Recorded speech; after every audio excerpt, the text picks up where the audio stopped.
اللہ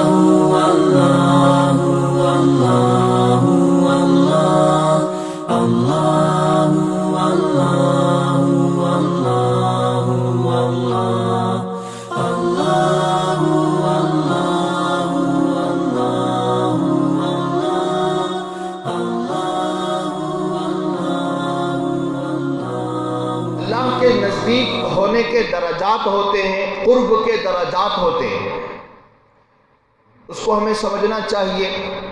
اور مثال سے بات شروع کی ہے، فرمایا کہ بادشاہ کے دربار میں حاضر باش وزیروں اور کارندوں اور ارباب دانش و بینش اور اصحاب فضل و کمال لوگوں کو بادشاہ کا جو قرب اور رضا حاصل ہوتی ہے وہ بالکل عیاں ہے۔ بادشاہ کے بالکل جو قریب وزیر ہوتے ہیں، کارندے ہوتے ہیں، ارباب دانش و بینش ہوتے ہیں، ان کا جو قرب ہے، ان کی جو نزدیکی ہے بادشاہ سے، وہ تو بالکل عیاں اور بیاں ہے، اس کو واضح کرنے کی ضرورت نہیں ہے۔ اب اگر بادشاہ ذی جاہ کسی وزیر و مشیر کو کسی کام پر مقرر کر کے دور کسی مقام پر روانہ کر دے تو یہ بظاہر بادشاہ سے دوری ہے کہ نہیں بھئی؟ کسی کام سے اپنے خاص مشیر اور وزیر کو کہیں دور بھیج دیا کسی کام کی وجہ سے، تو یہ دیکھنے میں بظاہر کیا لگتا ہے کہ بادشاہ سے دوری ہے، لیکن در حقیقت یہ دوری نہیں بلکہ قرب ہی کا ایک درجہ ہے، نزدیکی کا ہی ایک درجہ ہے۔ دیکھنے کے اعتبار سے وہ مشیر اور وہ خاص وزیر دور جا رہا ہے بادشاہ کے کام کی وجہ سے، لیکن حقیقت میں وہ بادشاہ کے اتنا ہی قریب ہے جتنا دور جا رہا ہے۔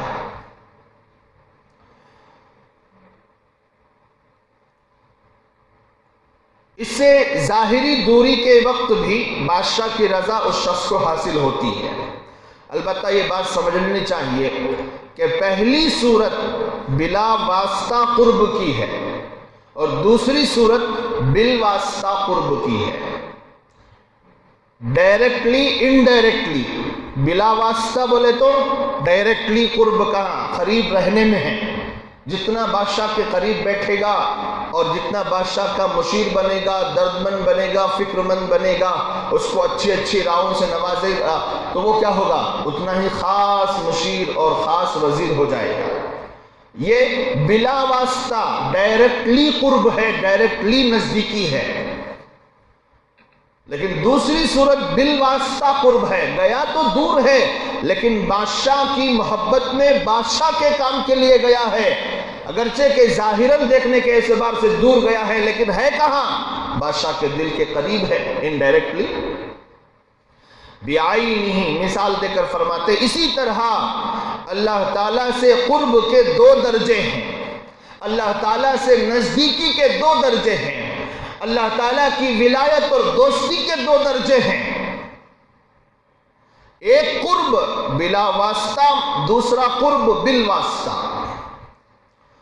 قرب بلا واسطہ مثال کے طور پر یہ ہے کہ کوئی شخص نماز میں اللہ کے حضور کھڑا ہو یا تلاوت یا ذکر میں مشغول ہو یا کسی عبادت مقصودہ میں منہمک ہو، ان تمام صورتوں میں اس کو اللہ تعالیٰ کا قرب بلا واسطہ حاصل ہوتا ہے۔ نماز میں کھڑا ہے، ڈائریکٹلی اللہ کے قرب میں ہے، اللہ کے کانٹیکٹ میں ہے اور اللہ سے نزدیک ہے۔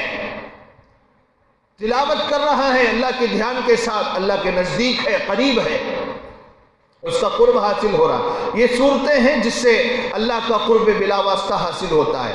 لیکن کبھی اس حکیم مطلق کی حکمت کا تقاضا یہ ہوتا ہے کہ اس شخص کو کسی کام پر مقرر کیا جائے اور حکم ہوتا ہے کہ ماں باپ کی خدمت کرو، حکم ہوتا ہے بیوی بچوں کے نفقے کا انتظام کرو، ان کی اچھی پرورش کرو، حکم ہوتا ہے رشتہ داروں سے ملاقات کرو، صلہ رحمی کرو، حکم ہوتا ہے مہمانوں کی خدمت کرو، تجارت یا ملازمت کے لیے جاؤ یا دینی کام کے لیے نکلو، مثال کے طور پر درس و تدریس کا کام کرو، دعوت و تبلیغ کے لیے لوگوں سے ملو جلو، وغیرہ اس طرح کے بہت سارے کام ہیں۔ بس جو شخص حکم شرع کے مطابق ان کاموں میں لگتا ہے، بظاہر تو وہ عبادات سے دور ہوا، نماز سے دور ہوا، تلاوت سے دور ہوا، ذکر سے دور ہوا ان کاموں کی وجہ سے، لیکن فی الواقع یہ بھی قرب خداوندی کا بالواسطہ درجہ ہے، اللہ کی نزدیکی کا یہ انڈائریکٹلی درجہ ہے۔ اب یہاں سے ایک بات یہ بھی سمجھ جاؤ، وہ لوگ جو اشکال کرتے ہیں کہ ماں باپ کی خدمت کرنا، میاں کیا ہے بیوی بچوں کا دھیان رکھنا، ان کا نان نفقہ دینا اور دوسرے دین کے کام کرنا، لوگوں کی خدمت کرنا، سماجی خدمات کرنا، یہ کوئی ایسا کام نہیں ہے جس سے اللہ کی نزدیکی حاصل ہوتی ہے۔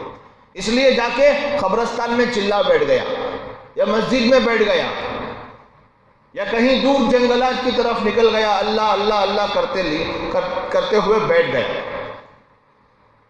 اس کے دماغ میں یہ بات ہوتی ہے کہ اللہ کا قرب کا ایک ہی درجہ ہے، وہ بلا واسطہ ہے، ڈائریکٹلی درجہ، اس میں عبادات ہوتی ہے، ریاضات ہوتی ہے اور تلاوت، ذکر، اللہ کو یاد کرنا، اللہ کا دھیان ہوتا ہے، اسی سے اللہ کا قرب حاصل ہوتا ہے، اس کے علاوہ کوئی دوسرا درجہ نہیں۔ یہ سوچ کر کسی ایک خاص مقام پہ چلہ کشی کے لیے بیٹھ جاتا ہے، لیکن یہ بات بھی یاد رکھنا چاہیے کہ شریعت کے حکم کے مطابق، اللہ اس کے رسول کے مطابق، عبادات کے علاوہ دیگر جو کام جس کو کرنے کے لیے شریعت نے خود کہا، اللہ نے اور اللہ کے رسول نے خود کہا، ماں باپ کی خدمت کرو، یہ کس نے کہا ہے؟ اگرچہ کہ یہ ڈائریکٹ عبادت نہیں ہے، اگرچہ کہ یہ بلا واسطہ قرب کا ذریعہ نہیں ہے اور ڈائریکٹلی نزدیکی کا ذریعہ نہیں ہے، لیکن ہے یہ قرب کا ذریعہ، اگرچہ کہ بالواسطہ ہو، ڈائریکٹلی نہ صحیح انڈائریکٹلی تو ہے۔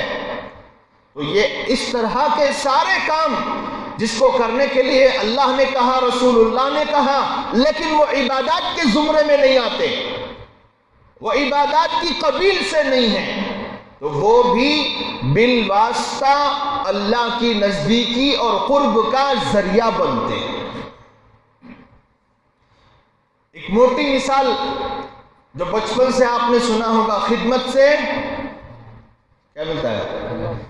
خدا ملتا ہے، خدمت سے خدا ملتا ہے، یہ جملہ اسی مفہوم کی عکاسی کرتا ہے، خدمت سے خدا ملتا ہے۔ کیسے؟ اس میں کوئی عبادت تو ہے نہیں، اس میں کوئی ذکر و تلاوت نہیں ہے، اس میں نہ کوئی اللہ کی بڑائی ہے، نہ کبریائی بیان کی جا رہی ہے، نہ اللہ کا ذکر کیا جا رہا ہے، نہ تلاوت ہے، نہ نماز ہے، نہ اللہ کا دھیان، کچھ بھی نہیں ہے۔ قوم کی خدمت کر رہا ہے، غریبوں کی مدد کر رہا ہے، بیواؤں کی مدد کر رہا ہے، یتیموں کے سروں پر دست شفقت رکھ رہا ہے، ضرورت مندوں کی ضرورت پوری کر رہا ہے، بیواؤں اور یتیموں کا سہارا بن رہا ہے اور بوڑھے اور کمزور لوگوں کا سہارا بن رہا ہے۔ دیکھنے کے اعتبار سے اس میں کوئی عبادت والا کام تو نظر نہیں آتا، لیکن ہے یہ انڈائریکٹلی اللہ کی نزدیکی کا ذریعہ، قرب خداوندی کا ذریعہ۔ یہی بات ہم لوگوں کو سمجھنی چاہیے کہ جو لوگ اشکال کرتے ہیں نا کہ یہ کاموں میں کوئی اللہ کا قرب حاصل نہیں ہوتا، عبادت کرو، ریاضت کرو، نماز پڑھو، ذکر کرو، واقعتاً یہ ڈائریکٹلی اللہ کے قرب کا ذریعہ ہے، لیکن وہ کام جن کو اللہ اس کے رسول نے کرنے کو کہا لیکن وہ عبادات کے قبیل سے نہیں ہے، وہ بھی بالواسطہ انڈائریکٹلی اللہ کے قرب کا ذریعہ ہے۔ مطلب کیا ہوا؟ اب دو جوڑ کر دیکھو ٹوٹل کیا ہوا۔ جیسے نماز پڑھ کے آپ اللہ کے قریب ہو سکتے ہیں، قوم کی خدمت کر کے بھی اللہ کے قریب ہو سکتے ہیں، ذکر کر کے جیسے اللہ کی نزدیکی حاصل ہو سکتی ہے، ویسے ہی غریبوں، یتیموں، بیواؤں اور ضرورت مندوں کی ضرورت پوری کر کے اللہ کے قریب ہو سکتے ہیں۔ مطلب یہ ہے کہ دونوں فیلڈ میں ہمارا کام جاری رہنا چاہیے، ایک میں فیل ہوئے تو دوسرے میں فیل ہوئے تو پہلے میں کامیاب ہو سکے۔ اب جو صرف عبادات پکڑ کے بیٹھ جائے، پہلا درجہ پکڑ کے بیٹھ جائے قرب کا، اور اسی کے ذریعے سے نزدیکی حاصل کرنا چاہیں، تو کنفرم نہیں کہا جا سکتا کہ اس میں وہ کامیاب ہو جائے گا، کیونکہ عبادات میں اخلاص ہمیشہ نہیں رہتا۔ کون گارنٹی دے گا کہ میں جو عبادت کر رہا ہوں وہ ہر پل اخلاص سے کروں گا؟ بڑے سے بڑا دیندار بھی کہیں نہ کہیں غیر مخلص ہو جاتا ہے۔ اللہ کو دکھاتے دکھاتے 2 رکعت کے بعد تیسری رکعت بازو کھڑنے والے کی نیت کر لیتا ہے یا پیچھے والوں کی نیت کر لیتا ہے، لوگ مجھے بڑا نمازی سمجھیں۔ تو یہ جو کام ہیں جو عبادات کے قبیل سے ہیں، اس میں ہمیشہ مخلص رہنا، اخلاص کے ساتھ کام کرنا، یہ بہت مشکل ہے۔ اب دوسرے درجے میں آ جاؤ، قرب کا جو دوسرا درجہ ہے، اگرچہ کہ وہ انڈائریکٹلی ہے لیکن ہے قرب کا درجہ، اس میں یہ ساری باتیں ہیں۔ ماں باپ کی خدمت کرو، بیوی بچوں کی تربیت کے لیے، بیوی بچوں کے نان-نفقی کے لیے انتظام کرو، حلال کمانا یہ بھی اللہ کے قرب کا ذریعہ ہے۔ حلال کمانا اللہ کی نزد، ارے بھی کمانے سے کس کا فائدہ ہوگا بولو ذرا؟ آپ نوٹ چھاپ رہے ہیں، کما رہے ہیں، محنت مزدوری کر کے یا آفس میں بیٹھ کے یا ملازمت کر کے یا گلی گلی گھوم کر ٹھیلے لگا کر کسی بھی شکل میں حلال کما رہے ہیں، تو اس کمائی کا فائدہ کس کو ہوگا؟ کمانے والے کو ہوگا، اس کی بیوی بچوں کو ہوگا، اس کے ماں باپ کو ہوگا، اگر وہ اہل خیر حضرات میں ہیں غریبوں کو ہوگا۔ اب بتاؤ اس میں اللہ کا کیا فائدہ ہے؟ لیکن اگر اللہ کے حکم کو، رسول اللہ صلی اللہ علیہ وسلم کے طریقے کو سامنے رکھ کر کمایا، جھوٹ نہیں بولا، دھوکہ نہیں دیا، غبن نہیں کیا، سود کے پیسے اس میں نہیں ملائے، رشوت کے پیسے اس میں نہیں ملائے، امانت داری کے ساتھ، دیانت داری کے ساتھ، سچائی کے ساتھ تجارت کر کے وہ تاجر اللہ کا مقرب بن سکتا ہے۔ اسی لیے حدیث میں نبی پاک صلی اللہ علیہ وسلم نے فرمایا، التاجر الامین مع النبیین والصدیقین والشہداء، امانت دار تاجر، دیانت دار بزنس مین، امانت دار ملازم، امانت دار تجارت کرنے والا، قیامت کے دن نبیوں کے ساتھ، صدیقین کے ساتھ، شہداء کے ساتھ کھڑا ہوگا۔ اتنی بڑی فضیلت بیان فرمائی، ایسے نہیں، کیونکہ اللہ کو معلوم ہے کہ امانت پر جمے رہنا کتنا مشکل کام ہے، دیانت داری پر جمے رہنا کتنا مشکل کام ہے، سچائی اور صداقت پر جمے رہنا کتنا مشکل کام ہے۔ اگر وہ کام کر کے پوری زندگی ویسے تجارت کر لی امانت و دیانت کے ساتھ، تو انشاءاللہ تعالی وہ نبیوں کے ساتھ، صدیقین کے ساتھ، شہداء کے ساتھ اس کا حشر ہوگا۔ اب بتاؤ تجارت میں عبادت کہاں ہے؟ بظاہر نظر نہیں آتی، لیکن تجارت کو اصول اسلام کی بنیاد پر کرنے کی وجہ سے، قرآن و حدیث کی روشنی میں تجارت و ملازمت و بزنس کرنے کی وجہ سے وہ بزنس مین اللہ کا مقرب بندہ بن سکتا ہے۔ یہ ہے اسلام کا مطلب۔ تو بلا واسطہ ڈائریکٹلی اللہ کا قرب حاصل کیا جا سکتا ہے، عبادات کے ذریعے، ریاضت کے ذریعے، ذکر و اذکار کے ذریعے، تلاوت کے ذریعے، تہجد کے ذریعے، نوافل کے ذریعے، مستحبات اور نوافل پر عمل کر کے، عبادات کے سارے کاموں پر عمل کر کے اللہ کا قرب حاصل کیا جا سکتا ہے۔ یہ تو پہلا درجہ ہے۔ یہ کیسا ہے؟ انڈائریکٹلی ہے، ڈائریکٹلی ہے، بلا واسطہ۔ ایک دوسرا بھی درجہ ہے قرب کا، نزدیکی کا، مقرب بننے کا، وہ ہے ان کاموں کو بجا لانا جن کو اللہ اس کے رسول نے کرنے کو کہا ہے۔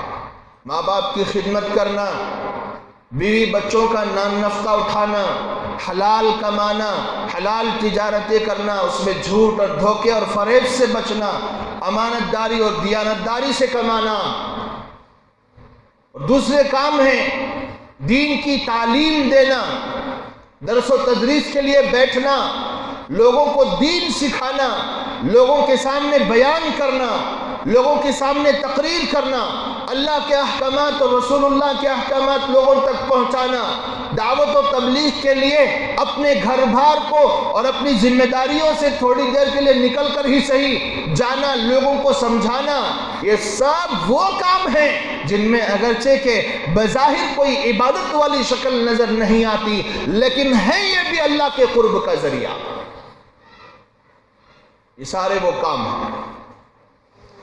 تو ظاہر عبادات سے ان کاموں میں ظاہراً عبادات سے آدمی دور ہوتا ہے، لیکن فی الواقع یہ بھی قرب خداوندی کا بالواسطہ درجہ ہے. اگر بادشاہ کا وزیر یا مشیر دربار سے دور ہو کر دور نہیں ہے، بلکہ بادشاہ سے قریب اور اس کی رضا کا مستحق ہے، تو یہ اللہ کے حکم کے مطابق مختلف خدمتوں میں لگا ہوا آدمی بھی ان تمام خدمتوں میں لگ کر خدا سے دور نہیں ہے، بلکہ قرب و رضا کی دولت سے بالواسطہ طور پر مشرف و مالا مال ہے. اس سے ایک اشکال وہ بھی دور ہو گیا. جو کسی خاص کام کو لے کر لوگ کہتے ہیں نا یہی دین کا کام ہے، نہیں سنے؟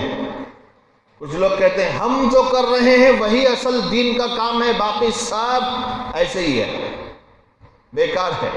بولتے نہیں بولتے، بہت سارے لوگ بولتے ہیں، میں نے خود سنا ہے. تو اس میں ان لوگوں کا جواب آ گیا کہ دیگر دین کے جتنے بھی کام ہیں وہ سب دین ہی ہے، وہ دین ہی کا حصہ ہے. ہر کام سے اللہ کی نزدیکی حاصل ہوتی ہے، ہر کام سے اللہ کی نزدیکی حاصل. سماجی خدمات کرنے والوں کو لوگ دین کا کام نہیں سمجھتے. کتنی بڑی بیوقوفی اور جہالت ہے آج. سماجی خدمت دین کا کام ہے، لوگوں کی خدمت کرنا، قوم کی خدمت کرنا دین کا کام ہے.